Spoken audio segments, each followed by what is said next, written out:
નમસ્તે મિત્રો. સો જીસીઆરટી એનસીઆરટીની આપણે આજે સિરીઝ આગળ વધારતા 5મા ચેપ્ટરની ચર્ચા કરશું. ઠીક છે, આગળ આપણે ઘણા બધા ચેપ્ટર જોયા.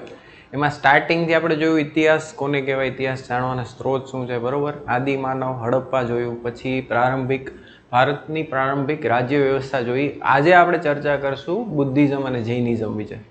તો તમને બધાને ખ્યાલ જ હશે, તમે કોઈ પણ કોમ્પિટિટિવ એક્ઝામની તૈયારી કરતા હોય તો એમાં આ જે ટોપિક છે એમાંથી ક્યાંક ને ક્યાંક તમને ક્વેશ્ચન હર વર્ષે ફ્રિકવન્ટલી મળતા જ હોય છે, બરાબર. પછી એ પ્રિલિમ્સમાં હોય, મેઇન્સમાં હોય કે કોઈ પણ સ્ટેજમાં હોય, બરાબર. તો આજે આપણે ચર્ચા કરશું. હવે આ ટોપિક એવો છે ને કે આમાં 4 કલાક પણ ઓછી પડે, બરાબર. એટલું ડીપમાં આપણે આમાં જઈ શકીએ છીએ.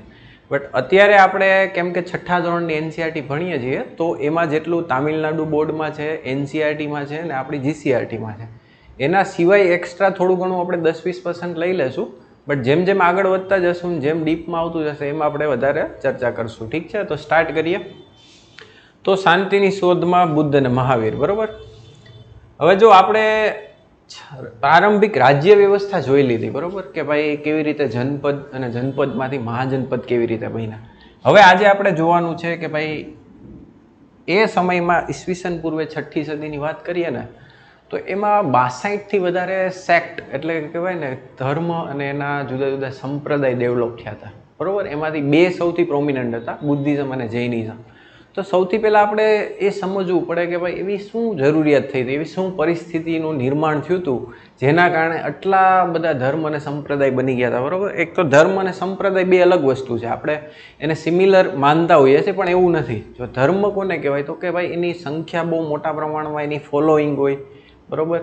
એના પ્રોપર ગ્રંથો લખાયેલા હોય તો એને ધર્મ કહેવાય. જ્યારે સેક્ટ કેવું છે કે એ સમજી લ્યો કે આપણે હિન્દુઇઝમ છે, બરાબર, સનાતન ધર્મ, તો એમાં ઘણા સંપ્રદાયો છે. સ્વામિનારાયણ એક અલગ સંપ્રદાય છે, બરાબર.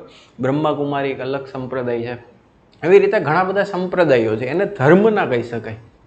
તો ધર્મ માટે અલગ ડેફિનેશન છે. જેમ જેમ આગળ જશું એમ તમને ડિટેલમાં ખબર પડશે, બરાબર. તો 6ઠ્ઠી સદીમાં એવું શું થયું કે ભાઈ આટલા બધા ધર્મ ને આટલા બધા સંપ્રદાયો ઊભા થઈ ગયા.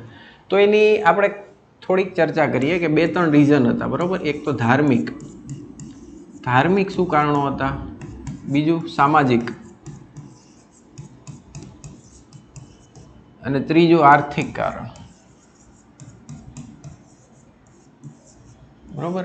તમે મેઇન્સમાં આન્સર લખો ને ત્યારે તમારે આવી રીતે જ લખવાનું હોય કે ભાઈ આના કારણો ધાર્મિક શું હતા, આર્થિક શું હતા, સામાજિક શું હતા, બરાબર, કલ્ચરલ શું કારણો હતા, ટેકનોલોજીકલ શું કારણો હતા. તો આજથી આપણે થોડુંક એ પર્સપેક્ટિવથી પણ જોતા જશું, બરાબર. તો ધાર્મિક કારણોની વાત કરીએ ને તો 6ઠ્ઠી સદીમાં મહાજનપદ બધા બની ગયા હતા, બરાબર. ટ્રેડ અને કોમર્સ પણ વધી ગયો હતો, એટલે કે વેપાર વધી ગયો હતો. અને જે કહેવાય ને કે એક બ્રાહ્મણ અને ક્ષત્રિય વચ્ચે એક એવો બોન્ડ થઈ ગયો હતો કે ભાઈ ક્ષત્રિયને એનું વર્ચસ્વ સ્થાપવા અને ટકાવી રાખવા માટે છે ને બ્રાહ્મણનો સહારો લેવો પડતો. એટલે એ બંને ધર્મ છે ને એકબીજાનું ક્યાંક ને ક્યાંક રાખતા અને 2 સુપ્રીમસી પોતાની જાળવી રાખી હતી. તો હવે થતું એવું કે આ કર્મકાંડ એટલા બધી વધી ગયા હતા ને એ ટાઈમમાં, બરાબર. કુરિવાજો, રીતિ રિવાજો એટલા બધા વધી ગયા હતા કે તમારે કોઈ પણ કાર્ય કરવું હોય ને તમારે હવન કરાવવો પડે, બરાબર, કર્મકાંડ કરાવવો પડે, અલગ અલગ રીત રિવાજો તમારે ફોલો કરવા પડે, જે સામાન્ય પ્રજાને એક તો સમજાતા પણ નહોતા અને પ્લસ એ એટલા બધા મોંઘા હતા કે હરેક સામાન્ય માણસ એને અફોર્ડ કરી શકે એમ નહોતો, બરાબર. બીજી બાજુ શું હતું તો કે ભાઈ બલિ પ્રથા એક છે, જે છે પશુઓની બલિ દેવાની પ્રથા, એ બહુ ચરમસીમા ઉપર જતી રહી હતી, બરાબર. અને બ્રાહ્મણ જો પણ કંઈ પણ વસ્તુ કહી દેતા એ તમે ના કરો તો સમાજમાં તમારો બહિષ્કાર થતો. તો આવા બધા કુરિવાજો એટલા બધા વધી ગયા હતા જેનાથી કંટાળી અને અમુક સેક્શન, ઇવન આપણે ગૌતમ બુદ્ધ અને મહાવીર જેણે બૌદ્ધ અને જૈન ધર્મની સ્થાપના કરી, બરાબર, એ લોકો પણ ક્ષત્રિય હતા. ક્ષત્રિયોને પણ એક ટાઈમે એ થઈ ગયું હતું કે ભાઈ આ બ્રાહ્મણના રીતિ રિવાજો આટલા બધા ખોટા છે, બરાબર. ઇવન અમારું રાજ્ય, રાજા અમે છીએ પણ અમારી સત્તાને જાળવી રાખવા માટે આ લોકો કે એમ કરવું પડે એમ છે. તો આવા બધા કારણોને કારણે કહી શકાય આપણે કે ભાઈ ક્યાંક ને ક્યાંક ઈસવીસન પૂર્વે 6ઠ્ઠી સદીમાં આટલા બધા ધર્મ અને સંપ્રદાયો બન્યા હતા, બરાબર. તો ધાર્મિક કારણો આપણે જોઈ લીધા. હવે સામાજિક કારણો જોઈ લે. તો આટલા બધા કુરિવાજો હતા અને પ્લસ જાતિ પ્રથા જે છે એ બહુ ચરમસીમા ઉપર ડેવલપ થઈ ગઈ હતી. જે વૈદિક કાળમાં જાતિ પ્રથા જે છે, જાતિ પ્રથા તો હતી જ નહીં, એમાં ખાલી વર્ણ પ્રથા જ હતી, એ બી ઉત્તર વૈદિક કાળમાં ડેવલપ થઈ હતી. તો એ વર્ણ પ્રથા હવે એટલી બધી રિજિડ થઈ ગઈ ને કે જે પહેલાં તમે કોઈ પણ કાર્ય કરતા ને તો એ ઉપરથી તમારો વર્ણ નક્કી થતો. હવે વર્ણ કહેવાય ને જન્મથી આધારિત થવા માંડ્યો કે ભાઈ તમે આના ઘરમાં જન્મ લીધો છે તો તમે હવે આ વર્ણના ને આ જાતિના, બરાબર. હવે એમાં બ્રાહ્મણ અને ક્ષત્રિય ટોપમાં હતા, એટલે વૈશ્ય અને શૂદ્ર ક્યાંક ને ક્યાંક વચ્ચે પીટાતા હોય, બરાબર. ઇવન ક્ષત્રિયોને પણ એક ટાઈમ એવું થઈ ગયું હતું કે ભાઈ આ વર્ણ સિસ્ટમ જે છે બહુ ખોટી છે. તો સમાજમાં આટલા બધા કુરિવાજો અને આટલી બધી જાતિ પ્રથા અને કુરિવાજો ફેલાઈ ગયા હતા, એનાથી સામાન્ય પ્રજા કંટાળી અને ક્યાંક ને ક્યાંક એ અલગ જે સંપ્રદાયો બન્યા એમાં બહોળી સંખ્યામાં જોડાયા. આર્થિક કારણોની વાત કરીએ તો હમણાં જ આપણે વાત કરી એમ બલિ પ્રથા જે છે એ બહુ ચરમસીમા પર થઈ હતી. હવે જો 6ઠી સદીમાં જ્યારે મહાજનપદો ટોપ ઉપર આવ્યા ને ત્યારે જે છે ને લોખંડની ડિસ્કવરી થઈ ગઈ હતી, બરાબર. લોખંડની ડિસ્કવરી થઈ એટલે કેવું થયું કે ભાઈ જે એગ્રીકલ્ચર જે પહેલાં કહેવાય ને ખેતીવાડી ઓછા પ્રમાણમાં થતી એ બહુ મોટા પ્રમાણમાં થઈ. શું કામ? તો કે ભાઈ લોઢું જે છે એ બહુ મજબૂત ધાતુ કહેવાય, એનાથી તમારે હળ ચલાવવું બહુ ઇઝી પડે, બરાબર. કામ ફાસ્ટ થાય. કુહાડી તમારી પાસે હોય તો તમે જંગલ ઇઝીલી સાફ કરી શકો. એટલે ગંગાની મેદાન આસપાસ જે જંગલી ઇલાકો હતો એ બધો સાફ થઈ અને ત્યાં ખેતી લાયક જમીન થઈ ગઈ. એટલે ખેતી બહુ મોટા પ્રમાણમાં થઈ ગઈ હોય તો હવે એને તમારે ખેતી કરવા માટે બળદની જરૂર પડે, બરાબર. સાથે સાથે પશુપાલન પ્રવૃત્તિ તમે કરતા હોય તો તમારે એની સાથે જોડાયેલા જેટલા પણ પ્રાણીઓ છે એની પણ જરૂર પડે. પણ આ બલિ પ્રથા એટલી બધી ચરમસીમામાં હતી કે ક્યાંક ને ક્યાંક એ ખેતીમાં હિન્ડ્રન્સ આપતું હતું, એટલે કે અવરોધ પેદા કરતું હતું. તો એ એક કારણ હતું. બીજું કારણ એવું હતું કે 6ઠી સદીમાં જે છે આપણા મહાજનપદો છે એ અલગ અલગ કારણોથી બહુ સ્ટ્રોંગ પોઝિશનમાં આવી ગયા હતા, બરાબર. એટલે વેપારમાં એક અલગ લેવલની વૃદ્ધિ થઈ ગઈ હતી, બહુ વધારે વેપાર થવા માંડ્યો હતો. ખેતીવાડી વધી ગઈ, પ્લસ બીજા ઘણા બધા પ્રોફેશન જે છે એ બહુ મોટા પ્રમાણમાં ડેવલપ થયા. તો ખેતીવાડી વધી જાય, બરાબર, તો એક વર્ગ આપણે સાંભળ્યો છે તમે, વૈશ્ય, બરાબર. હવે એ લોકો ટોટલી વેપાર સાથે જોડાયેલો વર્ગ હતો. હવે ખેતીવાડી અને વેપાર વધે એટલે એ લોકોની ઇન્કમ વધે અને એક સ્ટેટસ જે છે અમીર માણસોનું સ્ટેટસ અલગ હોય, બરાબર. પણ ક્યાંક ને ક્યાંક જાતિ પ્રથાના લીધે અને આ બ્રાહ્મણ અને ક્ષત્રિયના ડોમિનન્સના લીધે એ લોકોને જે માન સન્માન મળવું જોઈએ, જે લેવલ મળવું જોઈએ એ મળતું નહોતું. તો એ બી એક ક્યાંક આર્થિક કારણમાં આપણે ગણી શકીએ, બરાબર. તો આવા જુદા જુદા કારણોને લીધે ઈસવીસન પૂર્વે 6ઠી સદીથી લઈ અને 4થી સદી સુધીમાં 62થી વધારે સેક્ટ જે છે સંપ્રદાય આપણે કહીએ એ ડેવલપ થાય છે. એમાં સૌથી પ્રોમિનન્ટ આપણે જો વાત કરીએ તો એ હતા બુદ્ધિઝમ અને જૈનિઝમ, બરાબર. તો આપણે બુદ્ધિઝમની પહેલાં વાત કરીએ. બુદ્ધિઝમ અને જૈનિઝમ આ બે સંપ્રદાય કેમ આટલા વધી ગયા? તો બૌદ્ધિઝમથી સ્ટાર્ટ કરીએ તો એના સંસ્થાપક આપણે બધાને ખબર છે, ગૌતમ બુદ્ધ, બરાબર. હવે ગૌતમ બુદ્ધની સ્ટોરી તમે ક્યાંક ને ક્યાંક સાંભળી જશે, બરાબર. કોઈ એવું વ્યક્તિ નહીં હોય કે જેણે નહીં સાંભળી હોય. તો ગૌતમ બુદ્ધ જે છે એ આજના નેપાળમાં, બરાબર, કુશીનગરમાં એક શાક્ય વંશને ત્યાં જન્મ લે છે, બરાબર. જન્મ સમયે એની કંઈક જાતક કથાઓમાંથી આપણને ઇન્ફોર્મેશન મળે છે. પહેલાં તો આપણે સોર્સ જાણી લઈએ કે ભાઈ ક્યાંથી આપણને ઇન્ફોર્મેશન મળે છે. તો પહેલાં આપણે હમણાં વાત કરીએ એમ જાતક કથા, બરાબર. પછી બૌદ્ધના જે ગ્રંથ કહેવાય ત્રિપિટક, વિનય પિટક, સુત પિટક, અભિધમ પિટક, એમાંથી ઇન્ફોર્મેશન મળે છે. પ્લસ આપણને મળે છે બીજા અમુક ઉપનિષદોમાંથી એની ઇન્ફોર્મેશન મળે છે. પ્લસ જે કહેવાય ને અમુક ગુફાઓ બનેલી છે, બુદ્ધના સ્તૂપ બનેલા છે, એમાંથી અલગ અલગ ઇન્ફોર્મેશન મળે છે. તો આ ઇન્ફોર્મેશનમાં બુદ્ધના જન્મથી આપણે વાત કરીએ તો એના પિતા રાજા હતા, બરાબર. એ ગણ રાજ્યથી બિલોંગ કરતા. ગણ રાજ્ય આપણે કાલના લેક્ચરમાં જોયું, બરાબર, કોને કહેવાય. એટલે આજે ચર્ચા એના ઉપર નથી કરતા આપણે.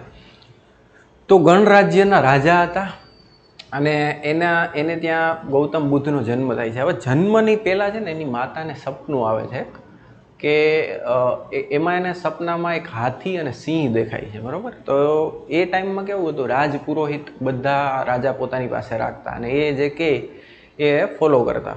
તો રાજપુરોહિતને પૂછવામાં આવ્યું કે ભાઈ આવું સપનું આવ્યું છે તો આનો શું મતલબ થાય? તો રાજપુરોહિત કહે છે કે ભાઈ તમારે ત્યાં બહુ મહાન બાળકનો જન્મ થવાનો છે, કાં તો એ ચક્રવર્તી સમ્રાટ બનશે અને કાં પછી બહુ મોટી સંખ્યામાં લોકોને કહેવાય ને એક બહુ મોટું જ્ઞાન આપશે, એટલે કે સાધુ બની જશે. તો એ વાતથી ચિંતિત થઈ અને એના પિતા જે છે કે ભાઈ મારો છોકરો, હું રાજા છું તો એ રાજ સંભાળે, દરેક બાપની ઈચ્છા હોય, બરાબર. તો એના માટે થઈને કે સાધુ ના બની જાય, એના પિતા જે છે એને બહુ સુખ સુવિધામાં રાખે છે. દુઃખ શું છે એનો અનુભવ જ નથી થવા દેતા. ટોટલી વસ્તુ જે સુખમય હોય એ જ એની સામે આવે. તો એવી જ રીતના જે સિદ્ધાર્થ છે, એનું બાળપણનું નામ સિદ્ધાર્થ હતું, જન્મ સમયનું, બરાબર. એના માતાનું નામ યશોદરા, આપણે વાંચી લઈએ કે ભાઈ મહાદેવી એની માતાનું નામ હતું, જે જન્મ આપેલો હતો. જન્મ આપ્યા પછી એના જે માતા જે છે એ નિર્વાણ પામે છે, એટલે કે મૃત્યુ થઈ જાય છે એનું, બરાબર. તો આવી રીતે મોટા થાય છે અને એકવાર નગર કહેવાય ને કે ભાઈ નગરની શેર ઉપર એ જાય છે કે ભાઈ રાજા અને રાજકુમારો હતા એ નગરની શેર કરવા માટે વારંવાર જતા રહેતા. તો આ વખતે જ્યારે બુદ્ધ પહેલી વાર નીકળે છે ત્યારે એના સારથી, બરાબર, એનો સારથી છન્ના હોય છે ને એનો ઘોડો હોય છે કંથક. જેવી રીતે મહારાણા પ્રતાપનો ઘોડો ચેતક બહુ ફેમસ છે, એવી જ રીતે કંથક ગૌતમ બુદ્ધનો ઘોડો જે છે એ બહુ ફેમસ છે. તો એવી રીતે નગર ચર્ચામાં જાય છે અને આ વખતે ગૌતમ બુદ્ધને બધી રિયાલિટી ખબર પડે છે. એ જાય છે તો જો આમાં દર્શાવ્યું છે, એને એક તો શવયાત્રા હોય છે એ નીકળે છે એટલે એને ખબર પડે છે. તો એ એના સારથી છન્નાને પૂછે છે કે ભાઈ આ શું છે, આ કેમ એટલા બધા રોતા રોતા માણસો જાય છે અને આ માણસને કેમ આમ ઉપાડેલો છે? તો છન્ના એને કહે છે કે ભાઈ આ મૃત્યુ આનું થઈ ગયું છે, એટલે એને અંતિમ યાત્રા માટે લઈને જાય છે. તો ગૌતમ બુદ્ધને ઇવન મૃત્યુ શું છે એ બી ખબર ન હોય છે. તો છન્ના એને સમજાવે છે કે ભાઈ માણસ જે જન્મ લે છે મૃત્યુ પામે છે, અટલ સત્ય છે. પછી ધીરે ધીરે એક ઘરના માણસને જોવે છે તો એને એમ થઈ જાય છે કે ભાઈ આ શું, ગઢપણ પણ આવે છે માણસના જીવનમાં, એ બી એને ખ્યાલ નહોતો. ત્રીજી વસ્તુ એને હજી એક વસ્તુ દેખાય છે, બહુ ગરીબ વ્યક્તિ દેખાય છે કે ભાઈ આટલી બધી ગરીબી હોય, જીવન કાટવું બહુ મુશ્કેલ પડી જાય છે, એવી પરિસ્થિતિ પણ જીવનમાં આવતી હોય છે. અને છેલ્લે એને એક સાધુ મળે છે જેની પાસે કાંઈ ના હોય, બટ એ અત્યંત માત્રામાં કહેવાય ને કે ભાઈ સુખી હોય છે. તો એની સાથે ગૌતમ બુદ્ધ થોડીક ચર્ચા કરે છે અને એને ખબર પડી જાય છે કે ભાઈ આ બધી જે મોહમાયામાં આપણે ફસાયેલા છે એ અસલી આપણું સુખ નથી. અસલી સુખ જે છે એ આપણે જ્ઞાન પ્રાપ્તિમાં છે. તો એવી રીતે ગૌતમ બુદ્ધ ક્યાંક ને ક્યાંક જ્ઞાન પ્રાપ્તિના માર્ગમાં આગળ વધે છે અને 30 વર્ષે જે છે એને એનું ઘર સંસાર બધું છોડી અને છન્ના અને કંથકને લઈ અને થોડેક સુધી એને મૂકવા માટે જાય છે અને બધા એના વસ્ત્રો છન્નાને આપી અને પોતે સાધુ વેશ લઈ અને જ્ઞાન પ્રાપ્તિ માટે નીકળી જાય છે. તો આવી રીતે ક્યાંક ગૌતમ બુદ્ધની બાળપણની સ્ટોરી હતી. હવે પછી એવું થાય છે કે ભાઈ એ પહેલાં જાય છે એક જગ્યા, આપણે કહી શકીએ કે ભાઈ અત્યારનો યુપી બિહારનો જે એરિયા કહેવાય ને ત્યાં જાય છે, બરાબર. એની થોડીક પહેલાં આપણે જોઈ લઈએ કે ભાઈ એના પિતા જે છે શુદ્ધોધન હતા અને ગણરાજ્યના વડા હતા. નેપાળના તરાઈમાં કપિલવસ્તુના શાક્યો, એ બધી વસ્તુ આપણે ચર્ચા કરી લીધી, બરાબર. એના ગુરુ જે છે એ અલાર કલામ હતા. જ્યારે ગૌતમ બુદ્ધ પ્રારંભિક શિક્ષા લે છે ત્યારે એના ગુરુ અલાર કલામ હતા, એ વસ્તુ આપણે યાદ રાખવી પડે. 30 વર્ષની વયે ગૃહ ત્યાગ, ઘોડો કંથક અને સારથી એના છન્ના હતા, બરાબર. તો આવી રીતના ક્યાંક ને ક્યાંક એની જર્ની શરૂ થાય છે જ્ઞાન પ્રાપ્તિની. ગૃહ ત્યાગ બાદ એ રાજગીરી અને પુરુવેલામાં જાય છે, બરાબર. રાજગીરી આપણે હમણાં જ જોયું હતું કે ભાઈ પ્રારંભિક મગધની રાજધાની રાજગીરી હતી, પછી પાટલીપુત્ર થાય છે. તો એવી રીતે એ રખડતા ક્યાંક ને ક્યાંક ભટકતા જ્ઞાન પ્રાપ્તિ માટે ઘણા બધા ગુરુઓને મળ્યા, પણ ક્યાંય એને સંતોષ ના થયો. તો છેલ્લે એ છે ને એક કહેવાય ને કે ભાઈ 5 બ્રાહ્મણોની ટોળી હતી કે એ લોકો ધ્યાન ધરી અને તપસ્યા કરતા હતા. તો બુદ્ધ એની સાથે જોડાઈ ગયા. હવે બુદ્ધ, એ લોકો કેવું હતું કે કમ્પ્લીટલી ન ખાતા ન પીતા, એમ એક્સ્ટ્રીમ પીનન્સ જેને કહેવાય એ ફોલો કરીને તપસ્યા કરતા હતા. તો બુદ્ધ બી એ માર્ગ અપનાવ્યો, પણ ક્યાંક ને ક્યાંક એને કહેવાય ને જ્ઞાન પ્રાપ્તિ થતી નથી, એ સફળ નહોતા થતા. હવે થાય છે એવું, ત્યાંથી એક સ્ત્રી નીકળે છે. એ આ લોકોને તપસ્યા કરતા જોઈ અને ગૌતમ બુદ્ધના મુખમાં એક ખીરની ચમચી મૂકે છે અને એ ચમચી જ્યારે ગૌતમ બુદ્ધના મુખમાં અડે છે ને ત્યારે એને થોડુંક જ્ઞાન પ્રાપ્ત થઈ છે. તો તો ગૌતમ બુદ્ધને એટલી સમજ આવી જાય છે કે ભાઈ આ એક્સ્ટ્રીમ પીનન્સ જે છે બરાબર, ભૂખ્યા તરસ્યા તપસ્યા પોસિબલ નથી, એટલે આપણે મધ્યમ માર્ગમાં ચાલવું જોઈએ, તો જ આપણને જ્ઞાન પ્રાપ્તિ થશે. હવે આ વસ્તુ જોઈને એના બ્રાહ્મણ મિત્રો જે છે એને ઢોંગી કહે છે, પાખંડી કહે છે કે ભાઈ તું તપસ્યા ન કરી શકતું, પાખંડી છો, તે ખીર કેમ ખાઈ લીધી. તો આવી રીતના એ બ્રાહ્મણો એને છોડી અને જતા રહે છે અને ગૌતમ બુદ્ધ ત્યાં જ રહી અને બોધ ગયાના વૃક્ષની નીચે કહેવાય ને કે વૈશાખ પૂર્ણિમાના દિવસે એમને જ્ઞાન પ્રાપ્તિ થાય છે. બરાબર, તો એ જ વસ્તુ હતી કે ભાઈ બોધિ ગયામાં જ્ઞાન પ્રાપ્તિ એને થાય છે અને પ્રથમ ઉપદેશ પાછો એ આપે છે એને ધર્મચક્ર પ્રવર્તન કહેવાય. પ્રથમ ઉપદેશ કેમ આપે છે? જ્ઞાન પ્રાપ્તિ પછી એ લોકો પાછા ગૌતમ બુદ્ધ જાય છે સારનાથ, બરાબર, ત્યાં એને કહેવાય ને કે એના જે બ્રાહ્મણ મિત્રો હતા જે એની સાથે તપસ્યા કરતા હતા 5, એને જ પોતાનો પ્રથમ ઉપદેશ આપે છે. આ ઘટનાને ધર્મચક્ર પ્રવર્તન કહેવાય અને એનાથી કહેવાય ને કે ઇમ્પ્રેસ થઈ અને 5 બ્રાહ્મણો બૌદ્ધ બની જાય છે અને ગૌતમ બુદ્ધના શિષ્યો બની જાય છે. તો આ કંઈક હતી બૌદ્ધની જ્ઞાન પ્રાપ્તિની સ્ટોરી. 4 આર્ય સત્ય જે છે એ ગૌતમ બુદ્ધ આપે છે કે ભાઈ બૌદ્ધિઝમના તમારે ફોલો કરવું હોય તો ક્યાંક ને ક્યાંક ફિલોસોફી એની જાણવી પડે. તો એની ફિલોસોફીમાં 4 આર્ય સત્ય ગૌતમ બુદ્ધ કહે છે કે ભાઈ એક તો સંસાર જે છે દુઃખમય છે, સંસાર દુઃખોથી ભરેલું છે, બરાબર. દુઃખનું કારણ તૃષ્ણા છે. તૃષ્ણા એટલે ઈચ્છા. તમે જેટલી ઈચ્છા કરો એટલું તમને દુઃખ વધારે થશે, બરાબર. એટલે તમારી ઈચ્છાઓનો અંત કરો તમે. દુઃખનો નાશ એ તૃષ્ણાનો નાશ છે. એટલે કે ભાઈ તમે કોઈ પણ ઈચ્છાને તમારી મારી નાખો તો તમારું દુઃખ બી ઓટોમેટિકલી નાશ થાય, બરાબર. એનો મતલબ આપણે ઊંધો નથી લેવાનો કે ભાઈ આપણે આઈએએસ બનવું છે અથવા તો જીપીએસસી ક્લિયર કરવી છે, પીએસઆઈ બનવું છે, કોન્સ્ટેબલ, તો આપણી ઈચ્છા છે તો આને મારી નાખશું તો દુઃખ થઈ જશે, એવું નથી, બરાબર. આપણે એ ગોલ છે જેને અચીવ કરવો છે. શું કામ? તો કે ભાઈ for the betterment of society, આપણે સોસાયટી અને સમાજ માટે કંઈક કામ કરવાનું છે, એના માટે આપણે ઓફિસર બનીએ છીએ.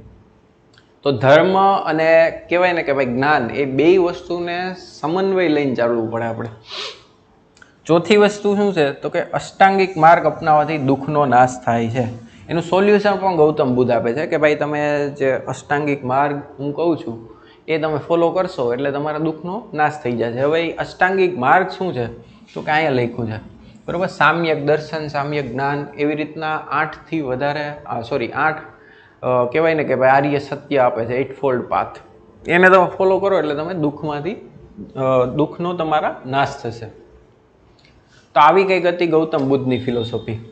હવે સુધારા તરીકે શું કરે છે એ આપણે જોઈ લઈએ. તો કે ભાઈ એક મહાન સુધારક તો હતા જ ગૌતમ બુદ્ધ. શું કામ? તો કે એણે પેઢીઓથી આવતા ચાલેલા બધા કુરિવાજોને અંત કરે છે, એક નવી પ્રથા ડેવલપ કરે છે અને મોટી સંખ્યામાં લોકો એમની સાથે જોડાય છે. શું કહે છે? પહેલાં તો કે ભાઈ ઈશ્વર અને આત્માનો ઇનકાર કરે છે, બરાબર. હવે જો આમાં એવું કહે છે કે ઈશ્વર અને આત્માનો ઇનકાર કરે છે, બટ તમે રોમિલા થાપરની બુક વાંચો, બરાબર. એન્શન્ટ હિસ્ટ્રી ઉપિંદર સિંહ જે છે એની તમે બુક વાંચો તો એ બધા લગભગ સોર્સ એવું કહે છે કે બુદ્ધ ઈશ્વર વિશે તટસ્થ હતા, ન એ હા પાડતા ન ના પાડતા, બરાબર. પણ આપણી જીસીઆરટીમાં લખેલું છે એટલા માટે મેં તમને કહેવું જરૂરી છે.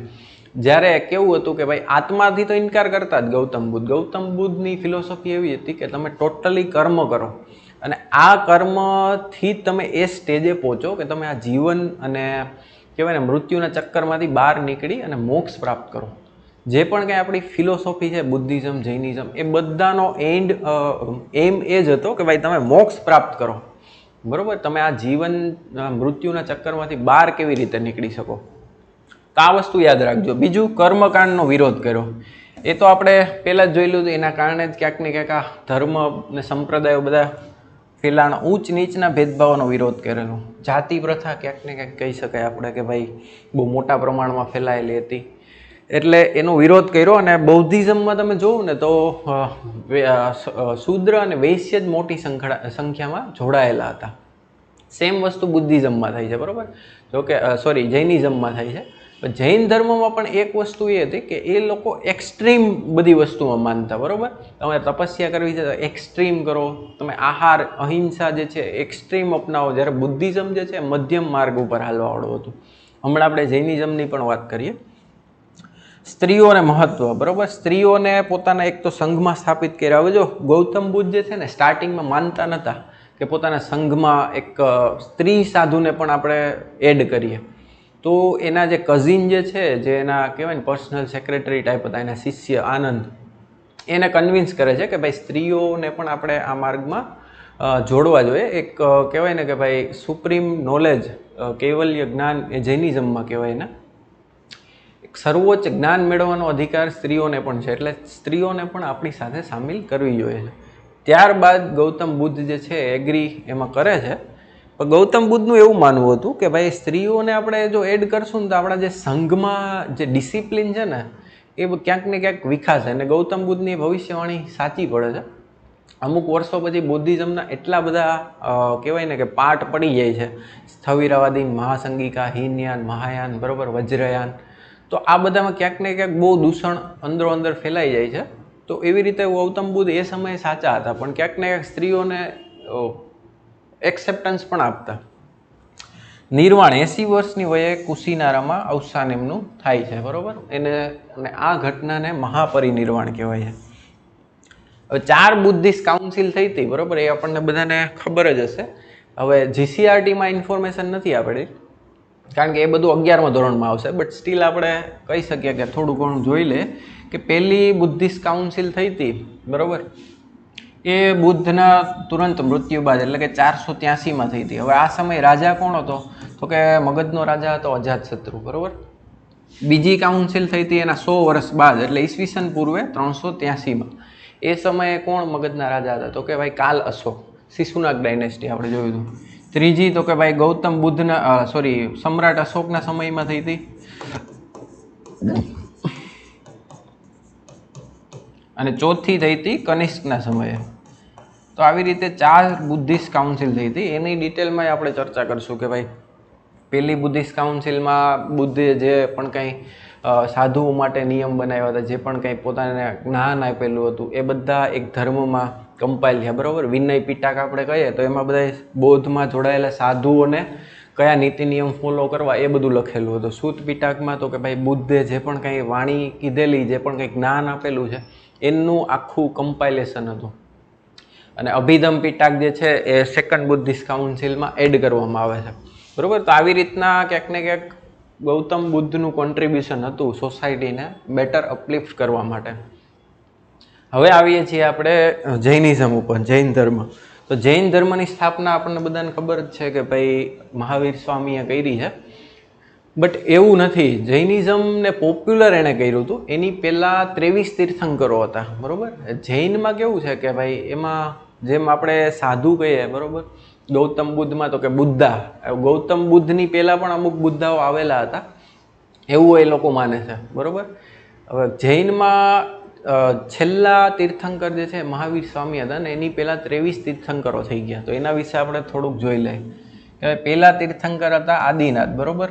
હવે આ બધી વસ્તુ જો તમારે યાદ રાખવી પડે કે હવે પહેલા આદિનાથ હતા, એનું વાહન કયું હતું? તો કે બેલ. ક્લાસ 3માં ખાસ કરીને આ ટાઈપના ક્વેશ્ચન પૂછતા હોય છે. યુપીએસસી જીપીએસસીમાં આવા ક્વેશ્ચન ના પૂછે, બરાબર. એમાં એની ફિલોસોફી, ડિફરન્સ પૂછે, એના ધર્મગ્રંથો ઉપરથી પૂછે છે, બરાબર. એવી રીતના ક્વેશ્ચન આવતા હોય છે.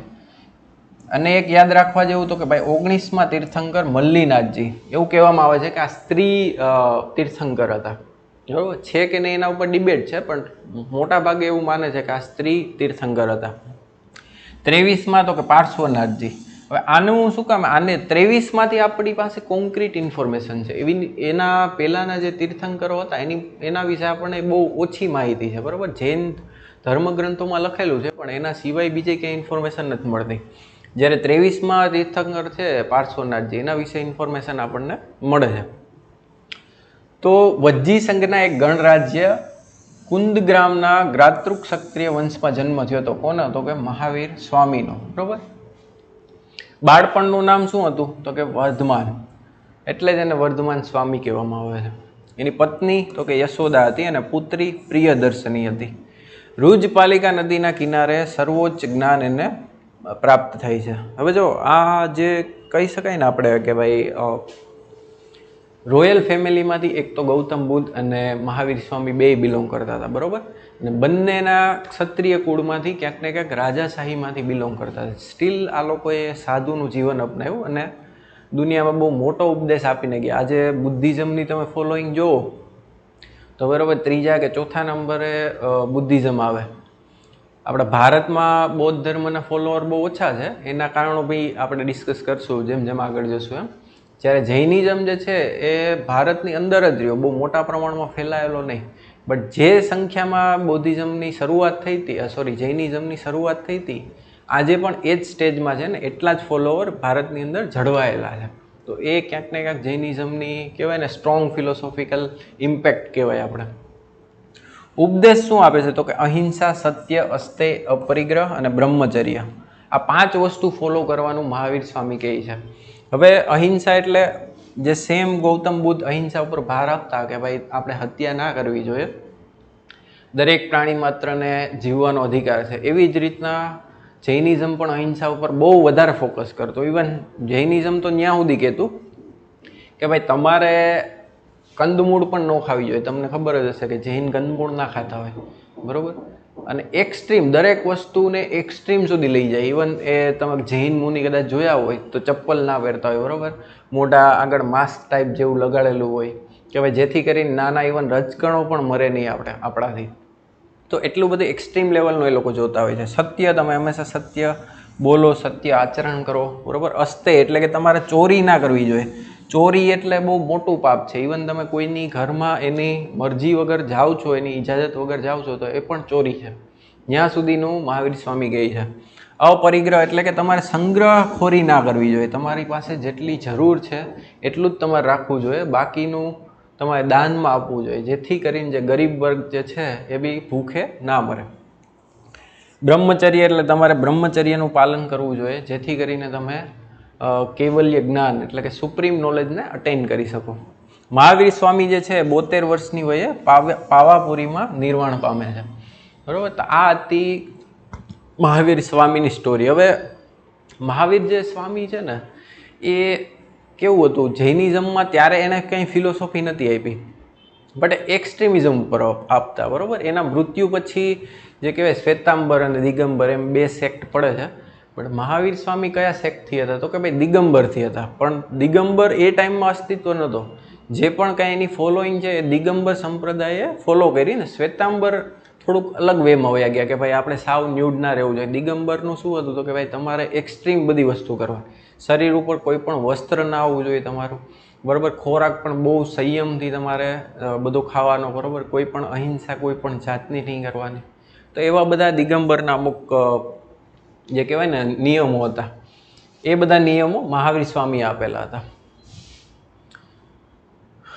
હવે થોડુંક આપણે કહેવાય ને કે ભાઈ ઇન્ફોર્મેશન મેં હમણાં તમને કીધું હતું ને કે ભાઈ 23માં તીર્થંકરની ઇન્ફોર્મેશન આપણને મળે છે, બરાબર. કુલ 24 તીર્થંકર થયા. પ્રથમ ઋષભદેવ અને 23માં તીર્થંકર જે હતા પાર્શ્વનાથ, એ કાશીના રાજાના અશ્વસેનના પુત્ર હતા, બરાબર. એટલે આ ઇન્ફોર્મેશન આપણને મળે છે કે ભાઈ 23માં તીર્થંકર હતા અને એણે આ વસ્તુ કરેલી છે, એનો જન્મ અહીંયા થયો તો આ રાજાના પુત્ર હતા, બરાબર. તો આવી રીતના જૈનિઝમની ઇન્ફોર્મેશન જે છે આપણને એટલી જ મળે છે.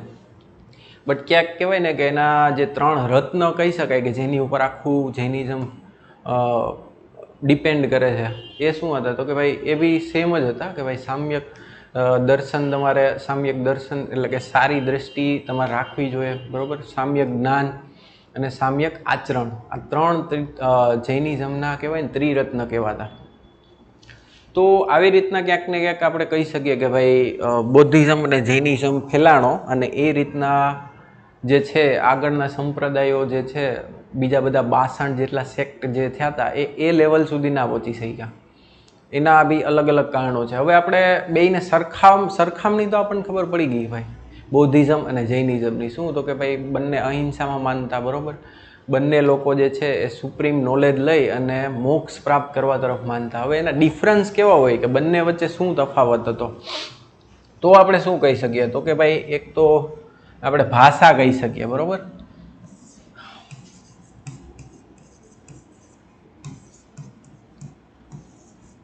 કે બૌદ્ધિઝમના જેટલા પણ ગ્રંથ લખાયેલા છે, બરાબર, એ પાલીમાં લખાયેલા છે. જ્યારે જૈનિઝમના જે છે એ પ્રાકૃતમાં લખાયેલા છે, પ્રાકૃત અને અમુક સંસ્કૃતમાં પણ લખાયેલા છે, બરાબર. બીજો ડિફરન્સ કેવું હોય તો કે ભાઈ બૌદ્ધ જે છે એ મધ્યમ માર્ગ ઉપર ચાલવાવાળો ધર્મ હતો, જ્યારે જૈન ધર્મ જે છે એ એક્સ્ટ્રીમ, તમારે હરેક વસ્તુમાં કહેવાય ને કે ભાઈ એક્સ્ટ્રીમ, ટોટલી અહિંસા તમે કરો છો, આચરણ તમારું એક્સ્ટ્રીમ હોવું જોઈએ. તમારે ખુદને જેટલી તકલીફ દઈ શકો છો એટલી તમારે દેવાની, તો જ તમને જ્ઞાન પ્રાપ્ત થશે. જૈનિઝમની ફિલોસોફી એવી હતી કંઈક, બરાબર. હવે ત્રીજી વસ્તુ શું તો કે આપણે પહેલાં વાત કરી એમ, બરાબર, બૌદ્ધિઝમ અને જૈનિઝમ બે વસ્તુ ઈશ્વર ઉપર નથી માનતી એવું આપણી જીસીઆરટી ને એનસીઆરટી કહે છે. જ્યારે બૌદ્ધિઝમ જે છે આત્મામાં માનતી, સોરી, આત્મામાં ના માનતી બૌદ્ધિઝમ, જ્યારે જૈનિઝમ જે છે ઈશ્વરમાં ન માનતી, અહીંયા આપણે ચોકડી કરી દઈએ, અને આત્મામાં માનતું કે ભાઈ આત્મા હોય છે અને એને આપણે ક્યાંક ને ક્યાંક મોક્ષ પ્રાપ્ત કરાવવો જોઈએ એવું જૈનિઝમ માનતું. બીજી વસ્તુ શું છે તો કે આ વસ્તુ જે છે ને એમાં જૈનિઝમ શું કહે કે ભાઈ ઈશ્વર નથી હોતા, એ અમે માનતા જ નથી, અને જો હોય ને તો બી એની સ્થિતિ જે છે, એનું લેવલ જે છે એ અમારા તીર્થંકરોથી નીચે આવશે. જૈનિઝમનું કહેવાનું એમ હતું. જ્યારે બૌદ્ધિઝમ જીસીઆરટી પ્રમાણે ઈશ્વરમાં ટોટલી નથી માનતું, બટ મેં કીધું એમ રોમિલા થાપર અને ઉપિન્દર સિંઘની તમે બુક વાંચો ને, કદાચ એટલે યુપીએસસીની પ્રિપેરેશન કરતા હશો તમે, તો એમાં એનું એવું કહેવું છે કે ગૌતમ બુદ્ધ જે છે ઈશ્વરમાં હા બી નથી પાડતા અને ના બી નથી પાડતા. તો આવા 3-4 આપણે ડિફરન્સ કહી શકીએ. પ્લસ અહિંસામાં જે છે એ બુદ્ધિઝમ કહેવાય ને કે ભાઈ એક્સ્ટ્રીમ, બુદ્ધિઝમ જે છે મધ્યમ માર્ગ, કે ભાઈ તમે અહિંસા ફોલો કરો, બરાબર. એક્સ્ટ્રીમ બહુ કંદમૂળ નહીં ખાવાના એવા બધા કંઈ રૂલ નહોતા. જ્યારે આમાં જે છે એ અહિંસામાં એકદમ બહુ સ્ટ્રિક્ટ રૂલ હતા, એકદમ સંયમી ભોજન તમારે લેવાનું, બરાબર. હવે કોઈ ડિફરન્સ તમારે કેવો હોય તો શું કહી શકીએ આપણે તો કે ભાઈ જૈનિઝમ જે છે, બરાબર, એ લેવલે ના પહોંચી શક્યું. શું કામે તો કે એને કોઈ પણ મોટા રાજાનો સપોર્ટ ના મળ્યો, બરાબર. કોઈ પણ ધર્મનો એ ટાઈમમાં તમારે ફેલાવો કરવો હોય અથવા તો કોઈ ધર્મને ડેવલપ કરવો હોય તો રાજાનો સપોર્ટ બહુ ઇમ્પોર્ટન્સ છે, બરાબર. કે તમે ડિફરન્ટ એની ટેરિટરીમાં જઈને ખુલ્લેઆમ ધર્મનો પ્રચાર કરી શકો. અમુક ફંડ છે, અમુક વસ્તુ તમારે જે પણ કંઈ બેઝિક નીડની છે એ તમને મળવી જોઈએ.